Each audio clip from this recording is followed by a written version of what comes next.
Hello and welcome, dear viewers. And in this video, I'll talk about some of the different ego games that the ego used to keep one trapped. In the video, the quick course of self-development, you can find more about what the ego is, but in general, the ego is the sum of the lower selves. And it's the figure here with the eyebrows. A lower self is like a mindless computer program that is based on an illusion about reality.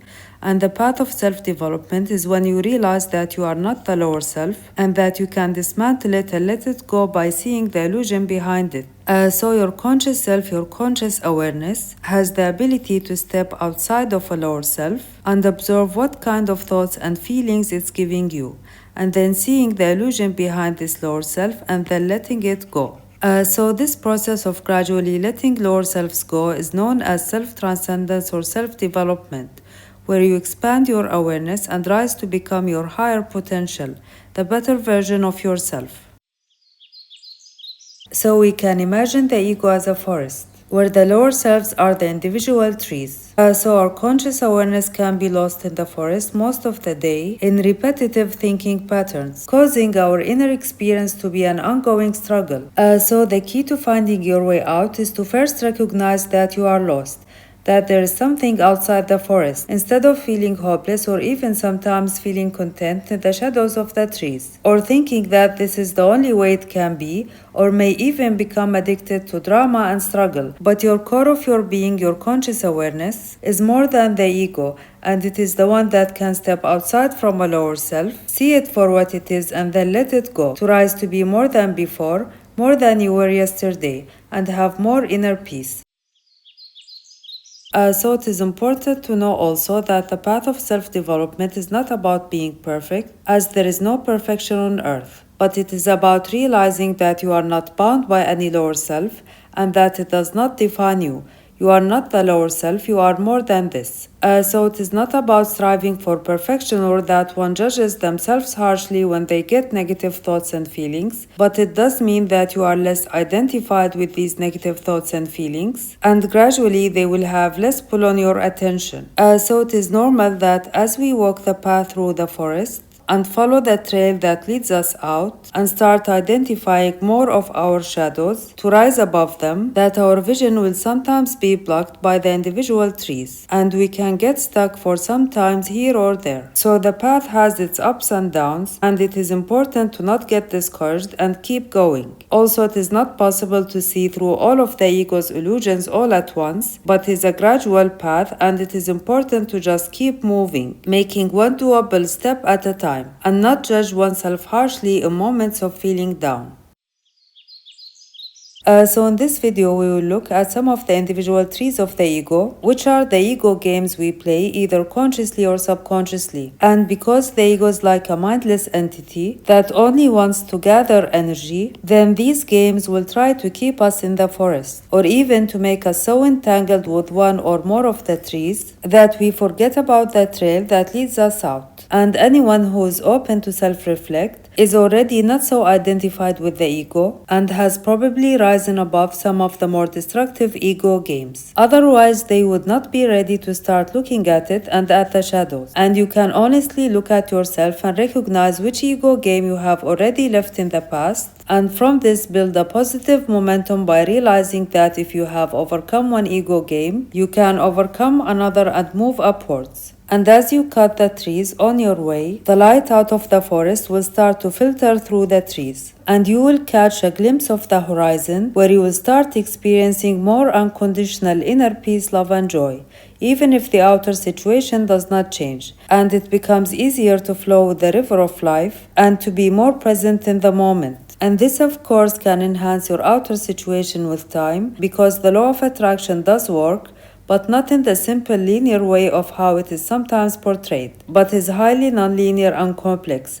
And you can find more about this in the quick course of self-development. So if you really want inner peace and freedom, then focus on changing yourself instead of focusing on changing other people or being attached to change outer situations. And this can gradually enhance your outer situation with time. So a certain tree in the forest or an ego illusion is caused by accepting a limited sense of identity such as feeling unworthy, etc., which is a lie. And what happens when we get entangled with a certain tree for a while is that the tree creates problems and we start to try to find solution to the problems without transcending the limited sense of identity or the tree that created the problems in the first place. So without transcending the source of the problem. And this can keep us trapped in a maze of problems, creating other problems, and so on down the staircase. And this can keep going until we look at the source of the problem, which is our sense of identity and inherent self-worth. And this is why Einstein said that we cannot solve a problem with the same state of consciousness that created the problem. For example, one can make a series of unaware decisions to compensate, for example, of not feeling worthy, such as entering in abusive relationships or other forms of mistreatment, or wanting to please everyone in return of feeling self-worth or accepted. And then this creates other problems that the person then tries to find solution to without looking at the source of the problem, which is that if one knows their inherent self-worth and feel God's love, they will approach relationships not from a place of deficit or trying to prove their worth, but from a place of feeling full and sharing the love with others, which empowers them to make more aware decisions. And it becomes easier for one to see the illusion so they do not remain stuck at a particular tree. So the path of self-development is a conscious path, and one needs to look consciously at a certain ego game and transcend it. We cannot sleepwalk our way up in the path of self-development. We can sleepwalk our way down by making unconscious decisions. And this is how sometimes a negative spiral can be created, where one is making one bad decision after the other without realizing it until something happens that shakes them out of it, in which then they have a chance to turn back up consciously. So on the way up, we have to be conscious of our decisions. So because the lower self is like a mindless computer program in the subconscious, it will keep running until you delete the program from the system. So the key to healing from the roots of the problem is to see the illusion behind the lower self and let it go. But one thing to note is that in some cases, such an illusion would have formed habits or a trail in the subconscious that cause repeating patterns of thoughts and feelings. And because this trail was formed through the repetition of the lower self or mindless program, running over and over again, then it requires repetition to erase it. And so even after letting go of a certain illusion or lower self consciously, one still needs to erase the habit through affirming in your mind the new uplifting belief over and over again. And this can take some time before you completely erase the old habit. So whenever you feel pulled towards an old pattern of thoughts and emotions, even after making progress, instead of feeling discouraged, keep repeating and affirming your new uplifting decision any number of times until the pull starts to fade. So let's consider some examples of ego games. So one game is when the ego tells you to focus only on the good outer works, but to ignore to purify the heart. And it tries to offer you an advantage that you can postpone this task and avoid the hard work of facing the inner shadows by focusing only on doing outer good work, so that it can keep the ego in charge. But although the ego is like a mindless computer program, it still wants to gather energy and keep its momentum in the subconscious mind. And of course, it is not possible to have a peaceful state of mind if we don't work on purifying the heart. And this the ego can seek to make one postpone indefinitely by making them think that it is not really necessary and focusing on outer work is what is important. Another example of an ego game is when the ego feels threatened and then direct intense energy waves or energy impulses of psychic energy produced by the person's thoughts and feelings into another person's energy field that can affect them. For example, such as envy. So we know that our emotional and mental state can affect us, but so also others people's thoughts and feelings that are directed at us when we don't have enough protection through prayers and awareness. So the person sending the negative energy impulses may be consciously aware of it or not, and this can happen when trying to control or manipulate the other person.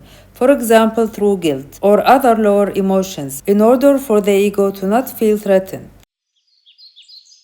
So another version of an ego game is when the ego feels it needs energy from others to survive. And this is an illusion because the person can only be filled by feeling God's love. And when the ego needs this, the person can then deliberately stir up another person's emotions to steal their energy, such as intentionally provoking them to make them angry. But of course, there is a subtle distinction here to be made, where, as I mentioned in the video, The Quick Course of Self-Development, it all boils down to intention, as two outer appearances can appear the same, but the underlying intention is different. So, for example, a loving mother may incite her son or daughter to help them transcend something, and this may cause them to feel angry. But this is different than when a person is intentionally provoking another person and feel ecstatic of the other person's pain. And such an ego game can turn one into an energy vampire who, for example, can routinely draw energy from another person, such as through an argument, until they feel they sucked enough energy, and then will leave the other person alone until the next feeding time. So another example of an ego game is a form of a mental ego game of sending certain thoughts into another person's energy field in an aggressive way to manipulate them so that they become confused or doubt themselves or their intuition, and then slip into fear or anger so that the other person can steal their energy. And one version of it is what is known as gaslighting, used by a narcissist to make the other person doubt themselves and their intuition. So in reality, the ego can never be fulfilled no matter how much energy it gathers, because true fulfillment can only come from within by feeling God's love, and not from without. So the ego seeks to fill itself up from other people or outer things, but through discernment, which is knowing things by vibration, one can see through the ego games whether from its own ego or from the ego of others, and this empowers one to not fall prey to such games. So another example of an ego game is the competition and comparison game. So while it is okay to compete to be as good as possible in a certain task, the ego can distort a friendly competition into wanting to aggressively put down others or destroy their abilities. And this is the ego game of trying to compensate the inner feeling of deficit by putting down others. And in general, for creativity, the core of the competition is comparison, which is based on comparing oneself to other people, based on some outer standard. But when we operate from our higher self beyond the ego, you can evaluate your creative efforts not by comparing it to some outer standard, but by how it feels from within, your internal frame of reference, how well it expresses you and your individuality, how much joy it brings you, and then create another creative expression based on that. And you can find more about this in the video Unlock Your Creative Potential. And this is what expands your sense of self, your awareness, and inner experience. So really, creativity is a way to expand one's awareness and grow. And as a simple example, you can decide to wear certain clothes that you feel expresses you and your individuality, without it having to be from a certain brand, which many may get carried away in this game, which sets a standard for a certain kind of creative expression. So for example, one can learn to sense when they are seeking outer accomplishments to fill the ego and feel worthy, and when they engage from a place of joy and being fulfilled, and wanting to share it with others. And of course, we exclude here the state of just needing to do accomplishments to secure a living. But as of the two cases of wanting to fill the ego or feeling inner joy, there is a substantial difference between the two states of mind. A substantial difference in vibration, where the first makes one always chasing inner worth through outer achievements, and this is an impossible quest, because your self-worth is intrinsic and you just need to accept it. While in the second state, one does things out of joy, so not only they enjoy the process, but they don't feel the pressure to perform, but they do it to enjoy it, and their joy is multiplied when they share it with others. And this is why when one clears more lower selves, it becomes easier to do things out of joy, of sharing the love with others, instead of wanting to fill a gap or a hole in the psyche, because one is already filled from within and feels whole and worthy. And this is the key to inner freedom. So another example of an ego game is when the ego tries to control the outcome or success of everything you do, instead of handling things with flexibility, where you do what you can but then surrender it to God. So the ego tries to obstruct the natural flow and makes one live in constant worry and agitation. And as mentioned in the quick course of self-development, one can strive to enhance their outer situation, but focusing on changing yourself and your reactions to the same outer situations is what will greatly enhance your life experience, because your life experience really happens in the mind. So truly, true personal power is when you can choose your reaction freely, instead of automatically reacting through one of the ego games, because it is how you react to what is external to you is what matters, and this is dependent on what happens inside your mind, which you do have control of, and you can focus on instead of getting into the ego game of trying to control the outcome or success of everything you do, but you see it as an experience. You may make mistakes, you learn from it, and you grow, constantly striving for real inner power, the power on the mind and inner experience. And so by letting go of more lower selves, you will have higher responses to the same outer situations. And this is the power of self within you and in every one of us. And this, of course, can enhance your outer situation with time.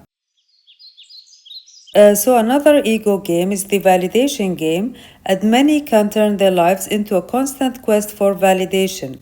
And of course, as long as one is seeking validation from others, it is an impossible quest that can never be filled, because true validation comes from within and from connecting to God. So a lower self always has the deficit approach of wanting to be filled from others, of feeling not good enough, and it is always chasing the pot at the end of the rainbow or the mirage in its attempt to be filled from the outer, instead of enjoying the moment and feeling God's love to you, and just stepping outside the hamster wheel and knowing your intrinsic self-worth just by accepting it and being conscious of it and sharing with others from a place of fulfillment.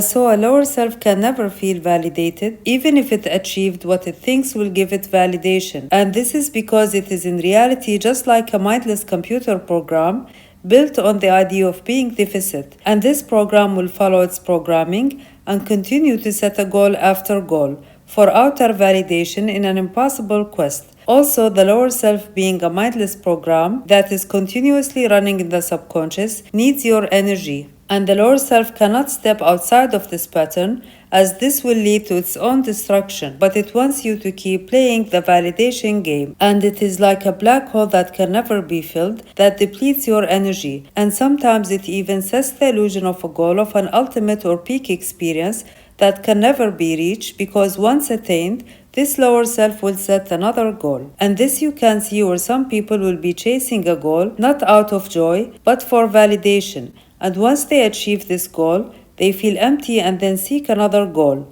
without enjoying the process and without feeling peace while doing it. Because although setting goals is a good thing and is not wrong, but the intention is what matters. And this is what sets the energy and the experience. And only the conscious you can step outside of a lower self, or from the ego in general, and see it from the outside, and see the illusion behind it and let it go, and walk away from the validation game. And another game the ego can play is to not take responsibility for anything, and it will make one refuse to take responsibility where it is always another person's fault. And if the ego is not successful in that, then it will go to the other extreme and will make one instead take responsibility for what is not its responsibility and constantly blame themselves. And this happens if one thinks they are responsible for other people's choices. So truly finding inner peace can only happen when one is not attached to other people's choices or outer results, because then one is taking responsibility for what is their responsibility, which is their own choices, and this they have control of. And the lack of peace comes when we become attached to what is not in our control. So because the ego is a collection of lower selves, which are like mindless computer programs, a lower self is like a computer that can only operate on its programming, so it may be able to adapt and change in response to the environment and outer input, but it is never able to make a free and conscious choice. And likewise is the ego as a whole. So the ego can be compared to an operating system where it consists of individual programs or lower selves that each react to certain situations in an automatic way. And so when in a certain situation, the ego makes selections and not choices, and it automatically selects and activates the lower self or program to deal with the situation. And this happens in a split second, often without the person being conscious, where they then turn it into something physical in words or actions that are detrimental to the person. And only the conscious you has the ability to step outside of a lower self and make a conscious and reasoned or creative choice of how to respond. And an exercise that can help is to count to 10 before one reacts when feeling agitated, or to change position like sitting down, and in this way one has a chance for seconds to step back from the ego's automatic response. And the conscious you can then see a lower self for what it is, see the illusion behind it and let it go. And with this have more inner peace, love and joy. And this is the aim of the path of self-development, to have self-mastery and to be in control of one's own mind, so that one can choose their response to a situation rather than letting the ego select randomly an automatic response. And this is what will greatly enhance your life experience, because your life experience really happens in the mind. And being in control of oneself does not mean suppressing one's emotions generated from a lower self, but in consciously letting the emotions flow and then looking at the thoughts behind them and letting the lower selves go gradually. And you can find more about this in the quick course of self-development. And this frees the mind from the pull of the trees and enables one to see the horizon of peace. And you can see this in people who are open to self-development, where you see a constant renewal of their response and sense of peace. While for people who are not willing to self-reflect, their response can often be predicted because they are caught in an automatic web of reactions by the ego in repeating patterns over and over again. So going back to the ego's responsibility game, where it either makes one not take responsibility, or if that doesn't work, it makes one take responsibility for what is not its responsibility. So for people who are completely selfish, they are usually trapped in the first version of the responsibility game, and they never want to admit their mistake or responsibility. But as a person matures and starts the path of self-development, they will naturally start to accept more responsibility for their actions. But this also can open one to a subtle trap and makes one vulnerable to another ego game, which is the blame game. And this is the game that's especially used by a narcissist, where they first abuse the person, and when the person reacts negatively, they blame the person for the reaction. And the narcissist will always say that it is your fault and your reaction, and gaslight the victim. And for people starting the path of self-development and accepting more responsibility for their actions, they can fall into the trap of accepting that blame and trying to compensate for it by trying to prove that they did nothing wrong. And of course, the narcissist will use this to keep the victim engaged in this never-ending quest. While another version of the blame game is that the person will feel angry and seek to deflect the blame by attacking the accuser. And this can also tie a person to a narcissist or any other person by engaging in a continuous quest to prove something. And this, of course, is different from self-defense, because in this case, the person engaged in a state of constant anger to deflect the blame. But the higher outcome is to walk away from both versions of these blame games, where one accepts responsibility for what is their responsibility, but also do not accept responsibility for what is not their responsibility, and can draw the energetic lines clearly, in which the narcissist will skillfully try to blur. And this is how one can gain back their peace of mind, by raising their awareness of such games and taking command over their own mind. So another ego game that a narcissist especially likes to play is that they can create an elaborate web of games to make one believe that if they have done something bad, then they have become a bad person. But the reality is that no choice can ever take away your ability to make a higher choice. You can always step higher, and your thoughts and emotions are not fixed, but are energy waves that you can let go of any time, and step to higher thought forms that bring more inner peace. And this is the ability of the conscious you, and then by knowing this, you can realize the lie that the narcissist is projecting at you to keep you trapped and steal your energy, and walk away from such game. Also, another version of the blame game is to blame others for one's own choices. So there is a game that directs the blame inwards and another that directs it outward. And this can happen even if one is not a narcissist, and it can even become a kind of addiction where one takes pleasure in blaming others. And no matter what others do, you are still responsible for your own choices and state of mind. You are not responsible for what other people choose, and holding to anger or resentment or desire for revenge will only hurt you. You just let go and hold the vision for the other person to rise above this, and you may take some practical measures to stop the other person from trying to hurt you, but also let go of any attachment to change them and totally unconditionally forgive them to move on. And this is the highest outcome that can free your mind from negative energy. And of course, forgiveness does not mean you have to continue to have a relationship with the person, but this one can only know from within by connecting to their intuition and what brings maximum growth and the nature of the relationship. And one measure to know if one is trapped in a blame game is when one feels of being always on edge, in a state of tension, either always trying to deflect the blame or accepting it and feeling guilty and trying to compensate for it, and so on. And as an example of how the ego blame games can make one trapped in a loop is, say for example one makes a mistake from a certain lower self. Then if one also has lower selves of blame, either blaming oneself or others, then instead of looking neutrally at the lower self that caused the mistake and letting it go, and knowing that it does not define you, and that you can let it go as you let go of a computer program. Instead, you then become entangled in a set of elaborate ego blame games that consist of certain rules and behaviors, either to deflect the blame and trying to demonstrate you have not done something wrong and you are not to blame, or accepting the blame and then trying to compensate. And the effect is that you, the conscious you, is now trapped in a catch-22 that prevents one from focusing on looking at the lower self that caused the mistake in the first place and letting it go, and instead engage in endless blame games that will only keep the original lower self hidden, as it will also keep the ego that selected the lower self or reaction that caused the mistake also hidden.